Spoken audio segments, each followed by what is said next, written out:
A rancher outside Zavala County finds a 3-week-old calf standing funny in the corral. Won't put weight on one leg. He walks over expecting a thorn, a cut, something a hose down and some ointment will fix. What he finds instead is a wound that's moving. Not bleeding, moving. Something underneath the skin, alive, feeding. He calls the vet. The vet takes one look and doesn't reach for antibiotics. She reaches for her phone and calls the state. That call, on June 3, 2026, confirmed something American agriculture hadn't seen since 1966.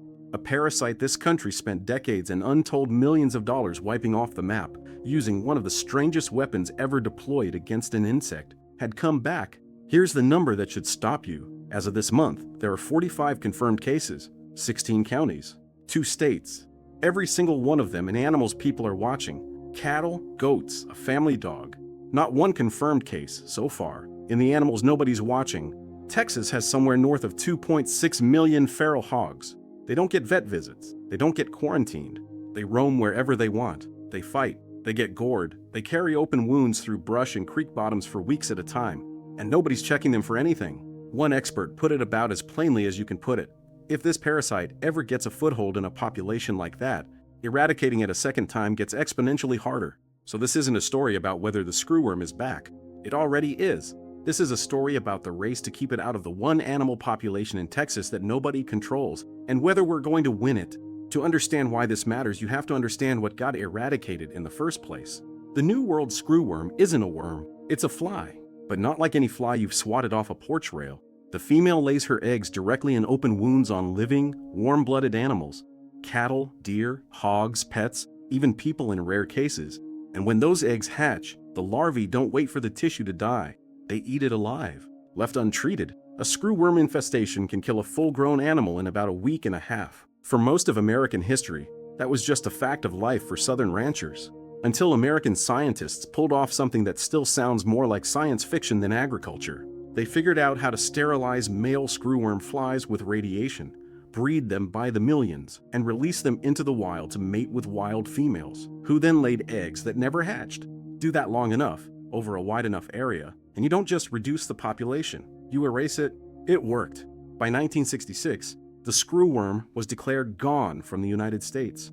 It's one of the only times in history a country has deliberately eradicated a native pest species from its own soil, not with poison, but by outbreeding it into extinction. That's the achievement that started unraveling this year. Through 2025, the parasite pushed north through Mexico, case by case, county by county, faster than the sterile fly barrier that had held it back for decades could be rebuilt. By April 2026, a case was confirmed roughly 60 miles from the US border.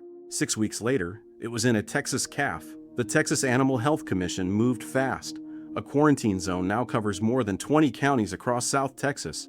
USDA has released over 129 million sterile flies since February, trying to hold the line. But a quarantine zone only works on animals you can find. And in that same stretch of Texas ranch country, there's a population of animals nobody has ever been able to fully count, let alone control. Picture it from the fly side of things, if that's not too strange a way to start. For millions of years, the screwworm fly's entire evolutionary strategy depended on one thing: finding an open wound before any other fly did, and getting her eggs in first. That's it. That's the whole plan. She doesn't need to trick a host or hide from predators in some elaborate way. She just needs a cut, a scrape, a newborn calf's raw umbilical stump, and she needs to be fast. Ranchers in Texas, Oklahoma, and across the Southeast spent generations losing animals to her. Newborn livestock were especially vulnerable. That fresh umbilical wound was practically an invitation. Some ranching families kept records of screwworm losses the way other families kept weather logs, because it was that constant a threat. Then, starting in the 1950s, a USDA entomologist named Edward Nippling had an idea that his own colleagues thought was close to insane. Instead of trying to kill every fly, sterilize the males with radiation, breed them in massive numbers, and flood the wild population with sterile competition. A female screwworm fly typically mates only once in her life. If she mates with a sterile male, she lays eggs, but none of them hatch. Do that generation after generation across a wide enough territory, and the population doesn't decline gradually. It collapses. It took building actual fly factories, facilities capable of breeding and sterilizing screwworm flies by the tens of millions per week, and dropping them from planes across huge stretches of the American South and Later, all the way down through Mexico and into a narrow strip of Panama, where a permanent biological barrier was maintained to keep the parasite from ever recolonizing north of it. It worked so completely that most Americans alive today have never seen a screwworm case in their life. An entire species was pushed out of a continent, not with poison, not with habitat destruction, but by outcompeting it at its own reproductive game. It remains one of the single most effective pest control programs ever executed anywhere in the world. For 60 years, that Panama barrier held. Ranchers north of it didn't think about screwworms any more than most of us think about smallpox. That barrier is the thing that broke. In 2023, cases in Central America started climbing in a way that worried people who track this closely. From an average of roughly 25 reported cases a year to more than 6,500 in that single year alone. The parasite pushed north through Mexico faster than new sterile fly production could be built to hold it.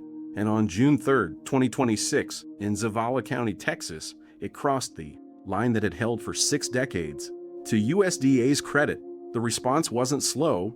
Within days of that first confirmed calf, the Texas Animal Health Commission had drawn a quarantine zone across more than 20 counties in South Texas, Zavala, Uvalde, Kerr, Val Verde, and roughly 15 others, mapping almost exactly onto the state's ranching heartland.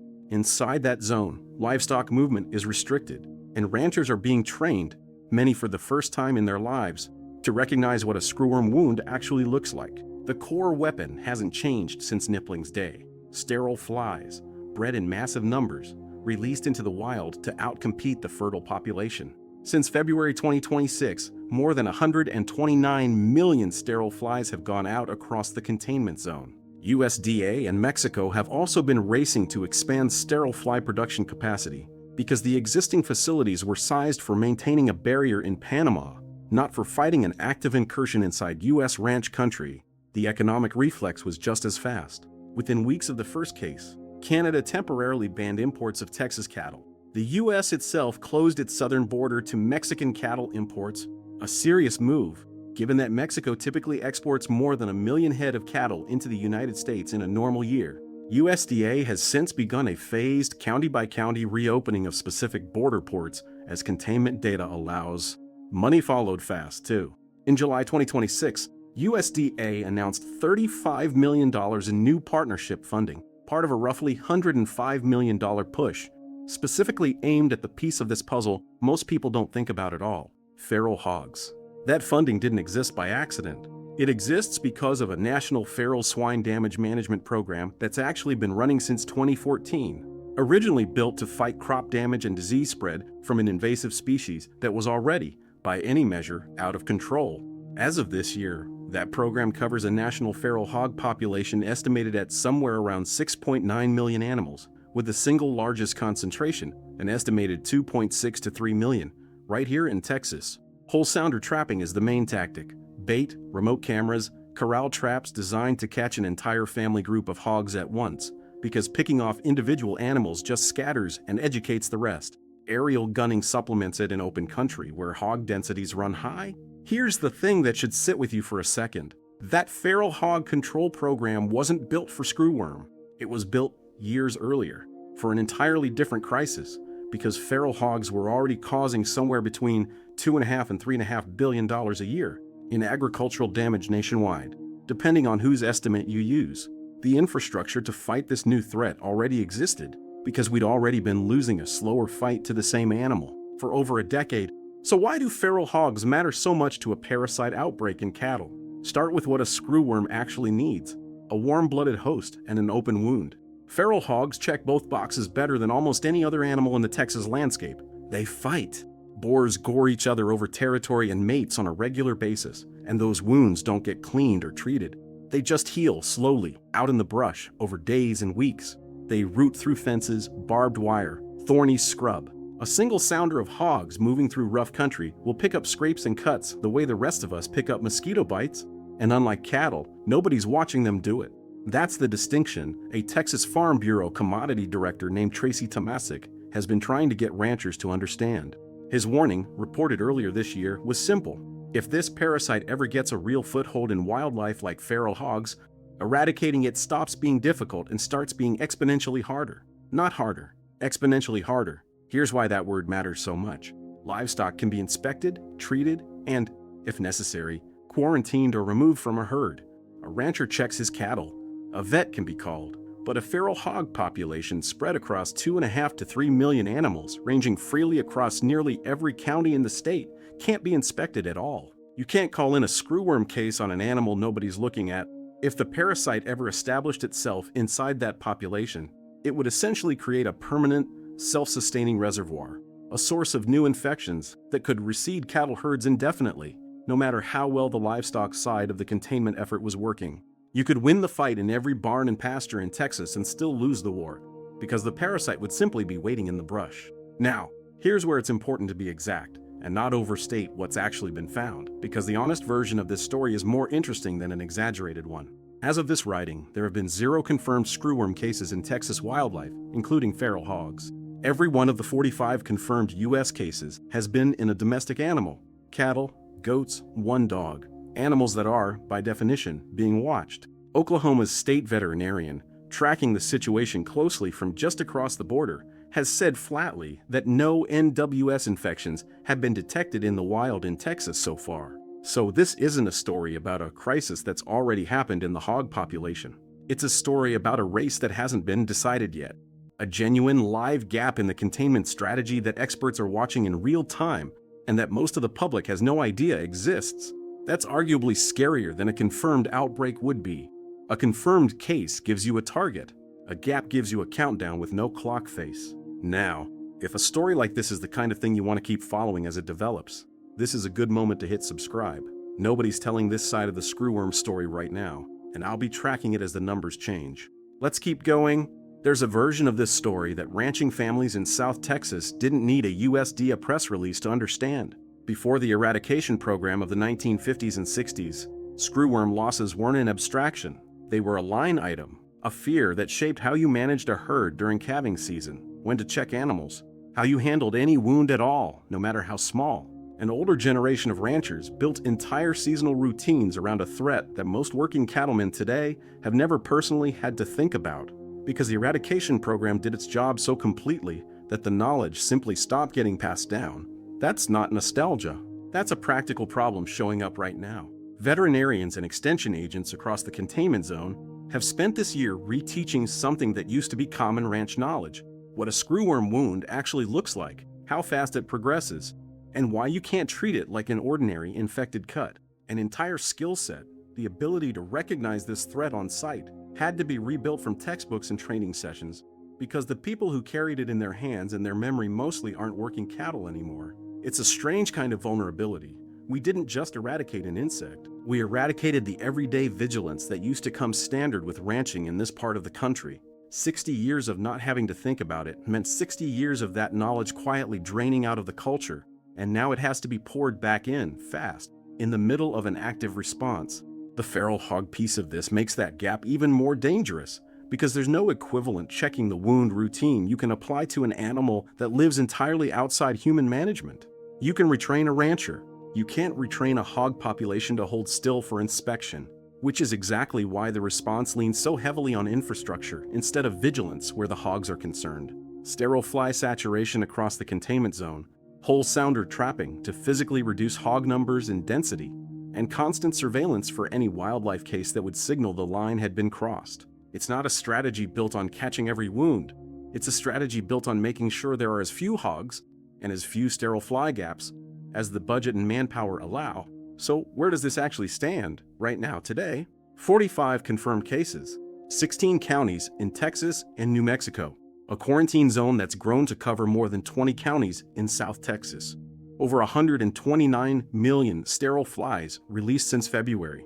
$35 million new dollars committed in July specifically to close the feral hog gap in the containment strategy, on top of a roughly $105 million national push. And still, as of this month, 0 confirmed cases in the 2.5 to 3 million feral hogs sharing that same landscape. That's not a resolution. That's a live scoreboard. USDA has begun a cautious, phased reopening of specific border crossings for cattle trade, evaluating each one individually based on containment data before allowing livestock movement to resume. A sign officials believe the response is working, at least on the livestock side. but every wildlife biologist and veterinary parasitologist watching this closely will tell you the same thing. The wildlife side of the equation is the one variable nobody can fully control, and it's the one that would turn this from a contained agricultural event into a permanent feature of Texas ranching, the way it was before the 1950s. The parasite doesn't care about county lines or quarantine zones. It cares about wounds and warm blood. Texas has more than 2.5 million wild, unmanaged, frequently wounded animals wandering through exactly the ranch country where this outbreak began. And the only thing standing between contained agricultural incident and permanent reintroduced threat is whether that population stays clean. We already proved 60 years ago that this fight is winnable. We proved it so thoroughly that we forgot what it cost and let an entire generation grow up without needing to know what a screwworm wound looks like.